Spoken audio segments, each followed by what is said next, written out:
ಹಾಗೆ ಮಧ್ಯಾಹ್ನ ಊಟ ಎಲ್ಲ ಮುಗಿದ್ಮೇಲೆ ಏನೋ ನೋಡ್ತಾ ಕೂತಿದ್ದೆ, ಚಕ್ಲಿ ವಿಡಿಯೋ ಕಣ್ಣಿಗೆ ಬಿತ್ತು.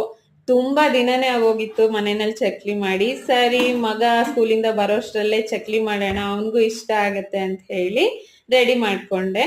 ಇಲ್ಲಿ 1/4 ಕಪ್ಪು ಅವಲಕ್ಕಿ, 1/2 ಕಪ್ಪು ಪುಟಾಣಿ, ಹಾಗೆ ಅಕ್ಕಿ ಹಿಟ್ಟನ್ನ ತಗೊಂಡಿದೀನಿ. ಇದ್ರ ಡೀಟೇಲ್ಡ್ ವಿಡಿಯೋ ನಿಮ್ಗೆ ಬೇಕು ಅಂದ್ರೆ ನಾನು ಯೂಟ್ಯೂಬ್ ಅಲ್ಲಿ ಹಾಗೆ ಫೇಸ್ಬುಕ್ ಅಲ್ಲಿ 2 ಕಡೆ ಕೂಡ ಅಪ್ಲೋಡ್ ಮಾಡಿದೀನಿ.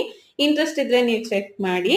ಸೊ ಇದಿಷ್ಟನ್ನು ಹಾಕೊಂಡು ಇದಕ್ಕೆ ಮಸಾಲಕ್ಕೆ ಸ್ವಲ್ಪ ಬಿಳಿ ಎಳ್ಳು, ಖಾರದ ಪುಡಿ, ಅರಿಶಿನ, ಜೀರಿಗೆ, ಕಾಳು ಮತ್ತೆ ಇಂಗು, ಹಾಗೆ ರುಚಿಗೆ ಉಪ್ಪನ್ನ ಹಾಕೊಂಡು ಸ್ವಲ್ಪ ಬಿಸಿ ಎಣ್ಣೆನ ಹಾಕಿ ಚೆನ್ನಾಗಿ ಮಿಕ್ಸ್ ಮಾಡ್ಕೊಂಡು ಬಿಸಿನೀರಲ್ಲೇ ಈ ಹಿಟ್ಟನ್ನ ಕಲಿಸ್ಕೊಂಡು ಚಕ್ಲಿ ಮಾಡಿದ್ದು.